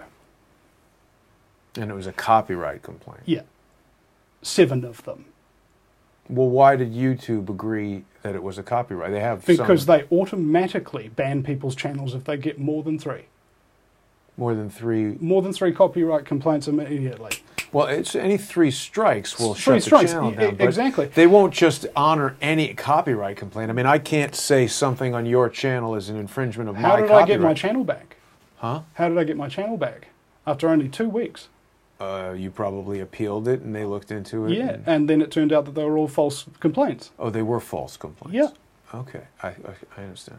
So that's. So he attempted to do strikes on your channel. You appealed them, and they get went me taken down. Yeah. Got it. Oh well, that happens to me too. Yeah, exactly, and it's a malicious and horrible thing. It is. Because anybody out there who knows what it's like to lose a channel, this is not just a couple of videos we're talking about. This is people's life's work in some cases. Well, and it's also the supply of money, the building of the audience. I mean, I had that happen to me. We've got people right now who are trying to bait me by making false accusations. My former partner is making totally baseless false accusations, I believe, to get me to make a video insulting him and saying things about him so they can strike that video and stop my ability from live streaming interviews like this one, live streaming the event with Hillary Clinton last night.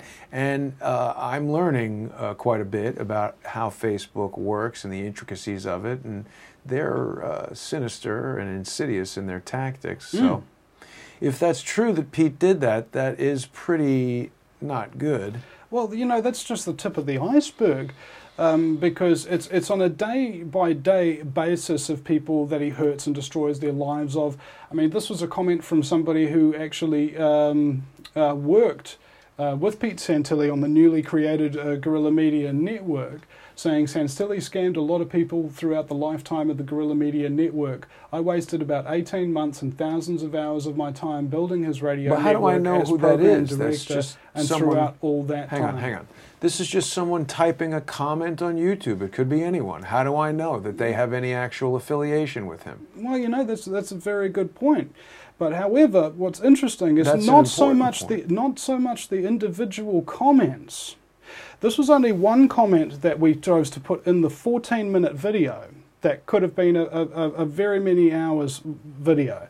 This only directly demonstrated precisely what was going on. But wait. And you also look at what is a lie. How do you tell when somebody's lying? Now, if somebody is lying, they're going to make either a lot of direct eye contact or they're going to be shuffling a little bit. These kind of things people know. But what they don't know is the most important sign of lying is sidestepping direct answers. Did you do it? Oh, I'm not the kind of person who would ever do something like that. I love my children. I would never murder them. Did she say no? These kind of things are very, very interesting when you look at it, because when you have Santilli going on all of these other things, he does exactly that roundabout. No straight denials. It's off to the side. I'm this, I'm that, and the other. How do we to know, try and get these off? Irrespective when of the people are telling the truth, Vinny, on the Vinny, other hand, Vinny, they stop, do the. stop. I'm explaining here. When people are telling the truth, on the other hand, they go through facts, facts, facts, facts, facts. Former crew, these kind of things are not done with malicious. These are explanations. There's numbers here. Yeah, these are talking about hang on, titles, let me stop names. you, Vinny, please. Because I can't get on board with the notion that just because there are a lot of comments that they're valid. What if one person opens 15 different YouTube accounts and puts 15 detailed comments there? I don't believe that we can draw the conclusion that that makes them accurate. Well, that's sure, absolutely. But the fact of the matter is, I've suffered these precise same things that all of these people are saying. Now, let's say 20 people say the exact same thing, and they are actual real people, and you know that they're real people because their channels have histories, they've got a history of being in the truth movement or something like that, and 20 people saying the exact same thing in a completely different way. He did me this, that, there, he did that, there. Well, if it's a known person, that's a different story. Well, the thing is, it's 3. You only need 3 sources in order to verify whether or not something is true, essentially according to the journalistic principle. What if all 3 are lying? If all 3 of them are lying, that would be statistically impossible for them to all tell the exact same story. What if they got together on the phone and said, we're going to destroy Pete Santilli by telling this lie? Well, conceivably, but then they'd have to be organised. They'd have to have a deliberate agenda.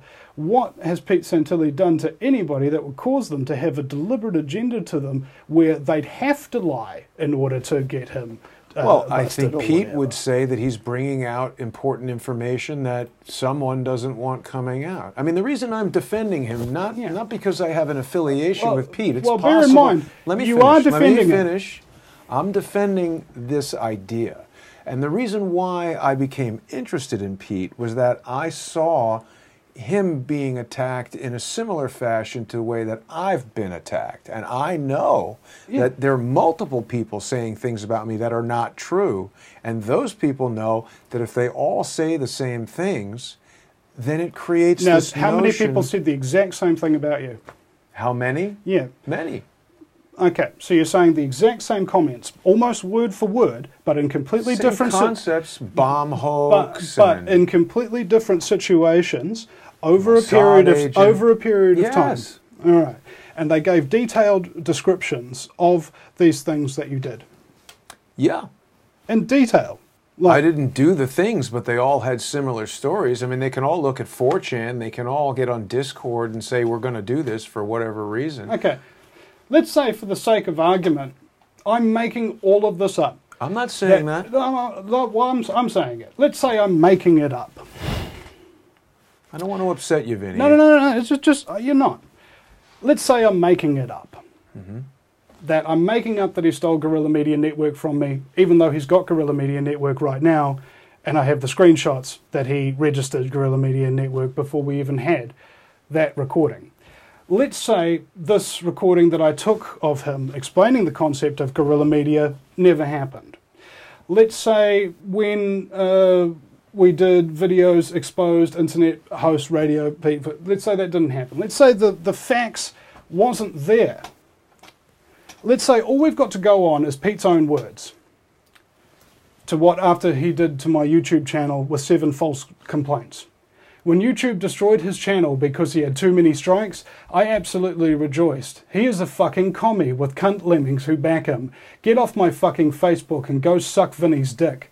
He sounds like a whimpering little girl, and so do you. You fucking commies are not allowed to use my material. If you don't understand that, then I don't know what to do.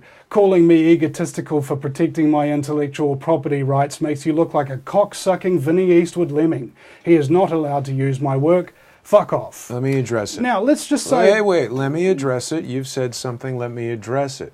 Obviously, there are some rude words in there, and he's angry. But another thing that I've observed in my own situation is that you get groups of people who are deliberately trying to provoke a reaction.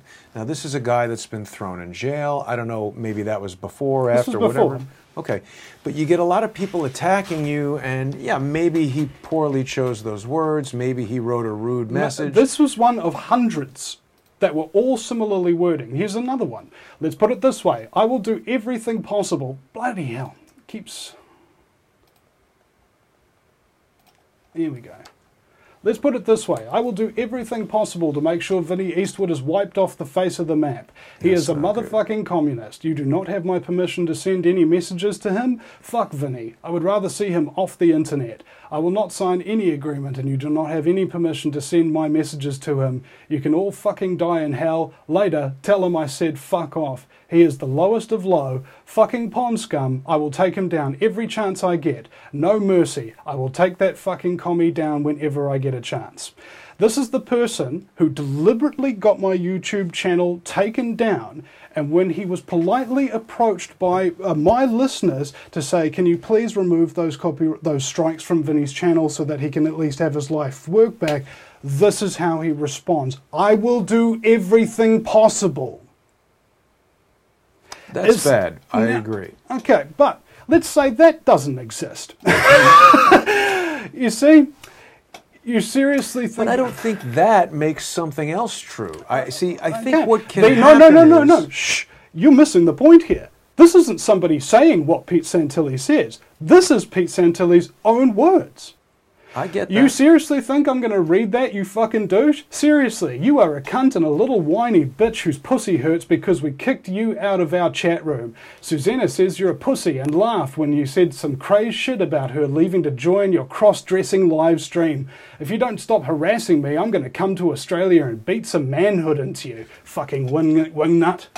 You know, these are really, really abusive messages. Now, imagine for a moment that this is not an isolated thing. Let's say I communicated with 20 people, give or take, a day on Facebook. You know, message here, message there, for some reason. Now imagine if every single one of those people I was really horrifically abusive to in those massive tirade type ways. Yeah, it's not good. All right. Now let's say I've only done that a couple of times a day or something like that. I'm still a really bad person, aren't I? Nobody who is a good person really treats people like that. Definitely exercising bad judgment. All right. So let's say I was to sit here then and you know, offer you some kind of aggressive ultimatum and say, okay, you support Pete Santilli, I'll tell you what, I'll swear at you and I'll abuse you and that kind of thing the exact same way he did to me and see how you like it. You know, these kind of reactions are born of the psychopathic personality. Remember that see, react. That's where all of this stuff has gone. And when he took over the truckers' ride for the Constitution movement, that's how I got introduced to Zeta Andrews, who was the organizer of it and brought Pete Santilli on as the person. And comes up here, Pete Santilli has hijacked the movement.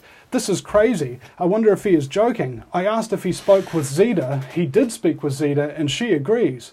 Over the weekend, while Zeta was away, the official website changed. She cannot get on, and neither can Ben, the other organiser. They can no longer access Facebook, but there are plenty of posts about Pete Santilli on the Facebook page. The Ride for the Constitution website seems to be a big advertisement for Pete Santilli, as well as 21st Century Wire, which was founded by Patrick Henningsen, who wrote an article about the truckers for Russia Today. Patrick Henningsen has also come out publicly to talk about the things that Pete Santilli did, you know, that kind of thing. And it was when Anonymous actually hacked Pete, this was when the stuff was starting to really go up. Like, this came out of nowhere. Like, I was trying to enjoy my break. All right, I think maybe this was 2016, yeah, I remember this. It was like mid-January, and Pete Santilli was up in Oregon, and I was like, he's going to get somebody killed. You know, I have to do something. I have to warn people. Why did you think he was going to get somebody killed? Because he was, as far as I knew at that point, a dangerous psychopathic cult leader who was an FBI informant going into a wildlife refuge with a whole bunch of activists who may or may not be unhinged, who are all armed. And the police and the FBI and all of these other scumbaggery agents of the government are snooping around, and I saw the threat to human life, and I knew that Pete Santilli might get somebody killed. I knew he might. You do? So me and Suzanne Posel cancelled my holiday. I was really tired, really exhausted, that I had to get back into the game and try to produce a definitive work, like from basically start to finish, a snippet of this guy's history and personality, so that it's too late to save me. I've already suffered at the hands of this. But if somebody saw this and it made them not get hurt by Pete Santilli because they refused to let him get away with something, or whatever reason, if I can spare those people the pain that me and many others have suffered, it was worth sacrificing my comfort. It was worth sacrificing my holiday. Hell, it was worth sacrificing my YouTube channel. Something has to be done to stop this person. Now, this section here, right on 9/11, mind you, bring a fucking nuke when you come for me. This is after he was threatened by a hacker named Top Keck. Yeah. He says, we're still here, you're the bottom, we're the top. And it was interesting because we only saw these developments after the story had already broken, that Pete Santilli was an FBI informant. Doxing his number. Oh, that was an old number, I think. I don't know. Hey, Pete, we brought the nukes like you asked for. Calling all Anons. Now is the time to blow the lines and aim your cannons. Pizza party up. What the hell does that mean? Now, a hacker friend of mine from New Zealand, I went and talked to him, and he goes, what is up with this hack, bro? Like, what are these guys doing? And he goes, what's up with the what? This hacking. You know, like how these guys did to Pete Santilli what they did. It was confusing. It was weird, right? Why was that? And I asked him, and he said, well, it's a kiddie hack. And I go, what's that? And he says, basically, it's probably some 16-year-old who's fucking real pissed off or whatever, and he's just only learned to hack recently. How can he tell? And well, just his professional opinion. That's an allegation. But these are the actual hackers themselves, and this is what they're saying, essentially. So, Pete said, bring a nuke when you come for me, and they said, we brought the nukes like you asked for. They hacked his computer, they leaked all his information, and they are calling for other anonymous people to call into his show and mess with him, essentially, like that. Like, they triggered this whole campaign. Now, it wasn't me that triggered this. It was actually... Pizza party up, man? Pizza party is essentially like, let's sit around and eat pizza and have some fun at this guy, or something like that. You sure? I don't know if there's some kind of a hidden meaning to it or anything like that, but this is Hacker Supreme. Watch out. And these guys are allegedly, they're part of Anonymous, or at least they claimed to be at the time. Now, after this leak came out, The facts? They found... What's the leak? Well, this... it's this recording here. One point in time, I had like 600 Twitter accounts being manufactured and in the rotation. We had automated messaging and basically having them set up so that they didn't look like fake accounts. What I'm about to say is the absolute truth. If you sell something on Twitter, on Facebook, you literally have to skull fuck them. You have to trick them into clicking that link. All right. He's saying that you literally have to lie to people and trick people and everything like that. Now, that fax came out in this leak, but it also came out with his driver's license right here. We blacked out the information so that, of course, people couldn't copy this and do impersonations and things like that. So, at the same time... Why would he have his driver's license in his computer? It's a good question. You know? I mean, psychopaths, and particularly Santilli, he records everything. Everything. And he's got documented stuff all over the place. He had his social security on his computer as well. And also, when you're... the first question you ask is not why. It's one of the last questions you asked. Who, what, when, where, how, and why.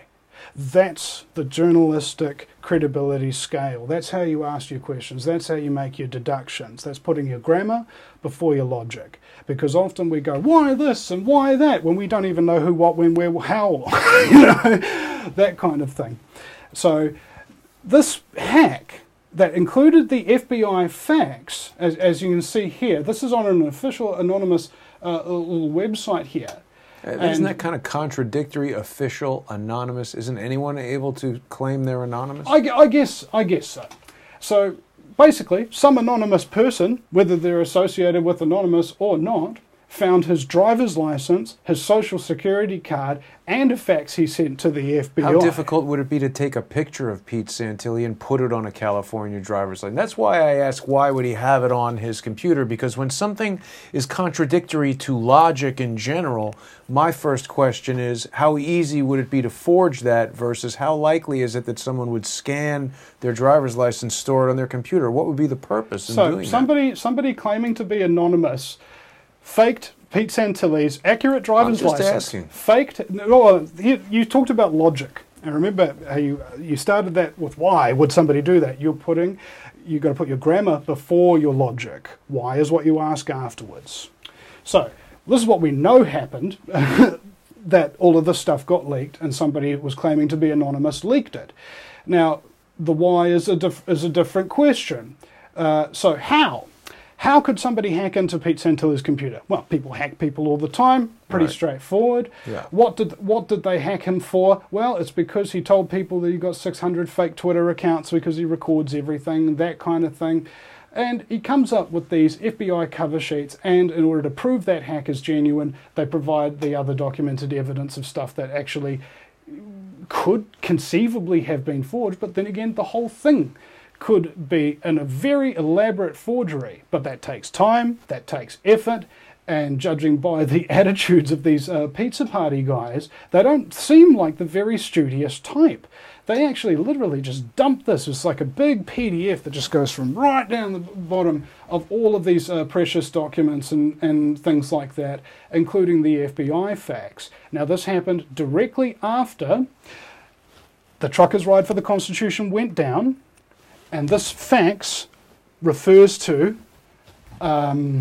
Operation Out Truck, and it also refers to him being exposed, because this was exactly at the same time when we were trying to interview the people who were part of the Truckers' Ride for the Constitution who he'd screwed over. This is a 47-minute interview with Zeta Andrews for the Constitutions. Now, when we think about evidence, just remember that in court, testimony is taken as evidence. All right? It counts as evidence. And when you've got the people that he's been involved with, that he admits that he's been involved with, saying the exact opposite things that he's saying, but it's not just a group of people over one thing or whatever, it's time after time after time after time after time after time, almost everybody. You don't have that kind of track record. There's a lot of people you've worked with who've got good things to say about you, right?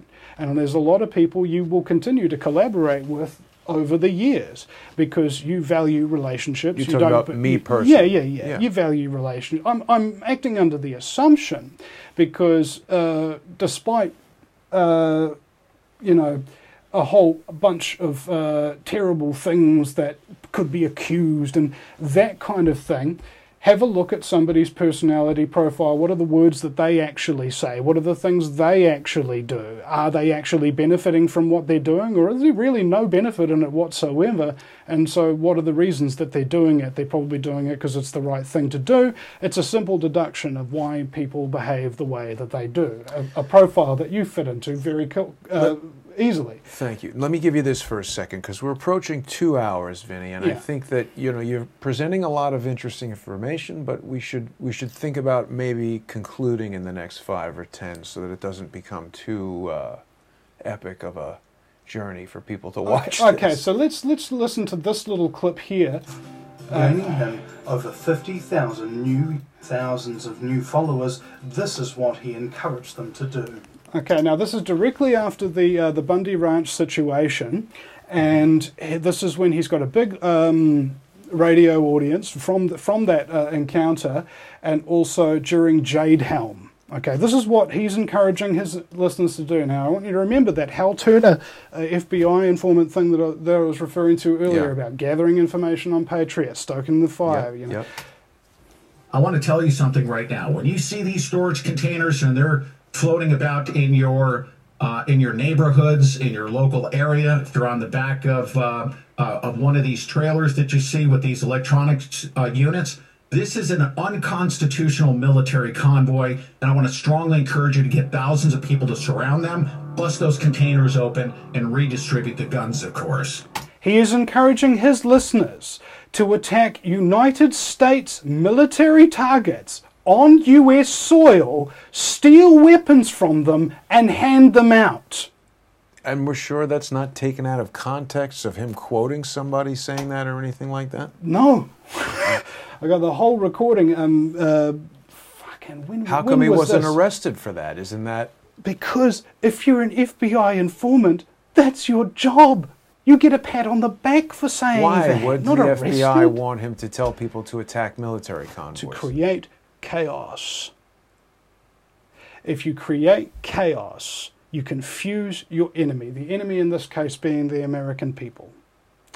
They want freedom, they want liberty, and so the FBI, knowing that it is in the service of the New World Order, has to send in informants and do a whole bunch of things. Like, for example, even the first terrorists who bombed the World Trade Center back, they were FBI as well. They were FBI as well. So what the FBI's job is to do is to create a chaotic atmosphere so that fear can run throughout the American public and distrust can run throughout the movements that are against the fear. I believe that's correct. Now, as hard as it is to say, for me, I'm utterly convinced that they profiled him, they saw a psychopathic personality that could be easily put over a barrel and manipulated. How do you get off of 88 years sentence in 2 years? I don't know. If you're an informant and you inform on other people. The thing is, that's the problem that we're dealing with here, is, as I said to you before, it is not your enemies that can betray you. It is only your friends that can do that. This guy has hurt so many people. He has hurt me, and my obligation, not my job, I get no joy from this, I've been brought nothing but pain. My obligation is to try and save people from that same kind of pain that he's caused me. Now, what's difficult to get across to people is, again, if you're not currently in the psychopathic mindset, or if you haven't extensively, and I mean through experience as well as interviewing the experts, really studied psychopathy, a lot of these things will seem really, really crazy and completely illogical. And that's indeed how psychopaths cover their tracks to a large degree, is because the things that they do are so absolutely outlandish and so completely apart from no sense, you reject it. Yes, from how they present themselves to what they actually are is such a huge chasm that any logical person who thinks good of other people in general, they think everybody thinks like them, and no, there aren't people they're not people who think like us. Yeah. And the things that they do and the things that they say they do couldn't be more different. You present a compelling case, Vinny. I have to give you that. I don't know what to say. Now, just one last thing. This is the last thing that happened to Santilli before going to Oregon. Was Oregon's got very strict gun laws. Okay, so it was a class 4 felony. That means 1 felony, 2 felony, 3 felony, 4 felony, right on top of each other. Right. Now, his felonies were: he had a handgun within reach in the car, strike 1. It was loaded, strike 2. He had extra ammunition, strike 3. And he had one in the chamber, strike 4. Wow. That's 8 years in prison if you're lucky. He got released in 24 hours. 24 hours after that, he was in Oregon next to all the protesters. Tilly was arrested. The charge of improper handling of a firearm in a motor vehicle was officially ignored, and he was released, showing up a few weeks later in Oregon. Santilli is seen wearing a jacket that says Press, Pete Santilli. Fox has even used him as a spokesperson for the anti-government group in charge of the Oregon occupation. The search of his background contains everything from claims of being a former Marine to real estate investor and radio talk show host. Whatever his past, his present clearly has him in the middle of a national conflict between anti-government ranchers and the federal government. Now, I want to see if I've got the right screenshot here. It was Lavoy Finicum.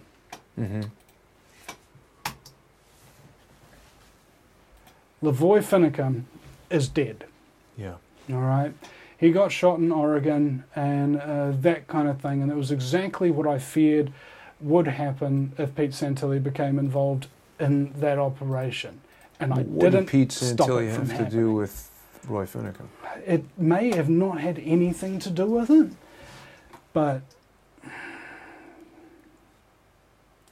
I feel almost guilty that somebody within that situation, and apparently, according to a lot of the evidence that was put in at his trial, he was agitating, encouraging people to come there and that kind of thing, which is technically illegal. That was why he was up for 88 years in prison directly after this Oregon incident.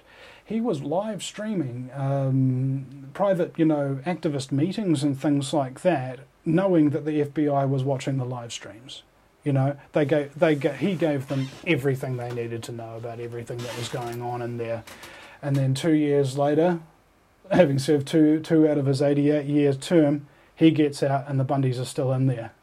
No, the Bundys got out too. Oh yeah, that's right. They got out as well. And I think he helped the Bundys with their legal And there case. was some kind of thing like he was supposed to, there were bail conditions where he wasn't allowed on talk radio when he comes out, and all of these kind of things. And he broke almost every single one of them within days of getting out, right? All of his things. And right now he's live streaming and he's doing all these kind of things, and he's just unstoppable. I mean, and that was the real bummer for me, is because I like closure, I like things to be over, I like for things to be resolved, essentially. And we've done the work, we've done the definition on him, and now what's left, let me see if I go File, Open Recent, the Santilli file. So we've got a chronology here. These are the notes from the what was it, from Danny Mack, and we tried to put them into a correct chronology, so that when she knew him in 2012, X was happening in 2014. It's not finished yet, but basically you've got a guy who threatened to shoot Hillary Clinton in the vagina, steals money off people left, right and centre, trolls people like nobody else has ever seen with the most viciousness you've ever seen in your life, and threatens and destroys lives wherever he goes, and lies about absolutely everything, especially himself and the things other people say about him. And it's basically a warning, you know.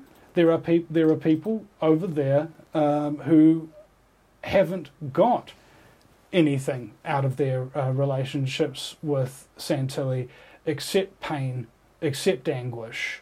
And it's mostly for them that I'm trying to get these people's stories out there, because most of the information that we've gathered on Santilli over these last 6 years has actually been from people on the inside, slipping us information, slipping us screenshots. We had a long list of his court records and things of that nature, where he was busted for breaking and entering with his wife. He was sued for civil harassment by his employer, sued for civil harassment by a fire chief who we got into a fist fight in California. I mean, the list just goes on and on and on. And each day that he continues to have an audience and continues to influence, and he stole money off of survivors of the USS Liberty, you know. I mean, we're talking about a ship that got attacked by Israeli fighter planes in an attempted false flag to try and launch a war with Egypt. He used them. He got thousands of dollars in donations and stole it. We're talking about somebody who's infiltrated the truckers' ride for the Constitution and did the exact same here, thing. Vinny, because I think we've covered a lot of points. I really do appreciate the work that you've done, and I appreciate the information that you're bringing forward. It's troubling. It is. I mean, on the one hand, you present a very compelling case. On the other hand, I'm sure someone could sit down with some of the people that have said these things about me online, and they would say these things. Well, you're speculating. You don't have evidence. Well, I'm not speculating. I was about to say I'm a little sad that we weren't able to have a forum where Pete could answer, but I appreciate what you're saying, and I understand why you don't want that. So let's, I think this was a good first interview for you and I. I appreciate meeting you, and I appreciate what you're doing here. Cheers, Brian. People can definitely follow you on Twitter at Guerrilla Media. My guest is Vinny Eastwood. If you check out my screen for a second, it's my website. Oh, sure. Yeah, I had it over here as well, but people can also go to the, whoops. No, I got it. It's right. The VinnyEastwoodShow.com, and he's got a Patreon account there. You can support his work if you like what he's saying. And Vinny, it was nice to meet you here at your house in New Zealand, and congratulations on being the first New Zealander to have a show on American Talk Radio. Well, it's only been 10 years. It's good to have congratulations at last. In New Zealand, we've got this thing called tall poppy syndrome. You know, when somebody actually starts getting good at something, everybody tries to claw them down like the crabs in the bucket. And I definitely want to thank everyone for watching. I am going to give Pete an opportunity to answer what you've said in the future if he wants to, and I personally just want to get to the bottom of these things. I told Pete when he came on my show that if he's telling the truth, I'll help him get it out, but if he's lying to me, I'll expose that. Yeah, well, there's Expose Santilli, so facebook.com/Expose Santilli is the... I can tell you that images like that, in my view, don't help the credibility of the site. Yeah, it's one of the other admins that's going to be put that up. I was a little bit put off with it so myself. We're at two hours here. This pinned... I just wanted one last thing. This pinned post here is the unauthorized biography of Pete Santilli. I want to encourage people to watch that. And down here's the actual leaked document from Anonymous, as we've put up in PDF form. I don't know if we're going am on board with the Anonymous leaking, but it's just part of a long strain of evidence, and we'll finish with this. The traitor appears not a traitor. He speaks in accents familiar to his victims, and he wears their face and their arguments. He appeals to the baseness that lies deep in the hearts of all men. He rots the soul of a nation. He works secretly and unknown in the night to undermine the pillars of the city. He infects the body politic so that it can no longer resist. the traitor is the plague. That statement certainly applies to a number of people in a number of situations. And again, I want to thank you, Vinny Eastwood. I want to thank everyone for watching. I'll see everybody tomorrow.